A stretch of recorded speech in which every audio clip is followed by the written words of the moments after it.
பேர்தான் கருணாநிதி. தமிழை தவிர நம் எந்த பாஷையும் பேசக்கூடாது. ஏன்னா அவன் குடும்பத்துல இருக்கிறவங்க எல்லாருமே. ఈ వీడియోలో ఉన్న వ్యక్తి ఏమంటున్నాడంటే, ఆ రిపోర్టర్ ఒక క్వశ్చన్ అడిగాడు.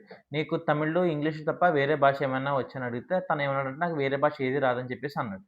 అతను ఏమంటున్నాడంటే, దీనికి కారణం నువ్వు కాదు. వేరే భాష రాకపోవడానికి కారణం ఒక వ్యక్తి ఉన్నాడు. ఆ వ్యక్తి పేరు కరుణానిధి అని చెప్పేసి అన్నాడు.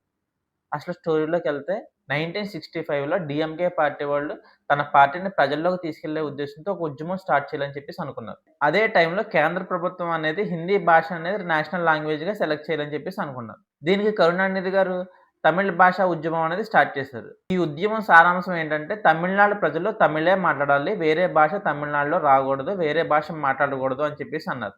ఈ ఉద్యమం అనేది చాలా గ్రాండ్‌గా సక్సెస్ అయింది. 1967లో డీఎంకే పార్టీ అధికారంలోకి రావడానికి మెయిన్ కారణం ఈ ఉద్యమమే.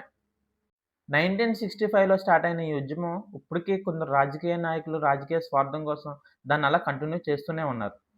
మన తిరుపతిలో తమిళ ప్రజలకు అర్థం కావడానికి తమిళ్‌లో బోర్డులు పెడతాం. అలాగే తమిళనాడులో తెలుగు బోర్డులు పెడితే అసలు తప్పేంటో అసలు అర్థం కాదు. ఇలాంటి విషయాల కోసం మన ఛానల్ వెంటనే సబ్స్క్రైబ్ చేసుకోండి.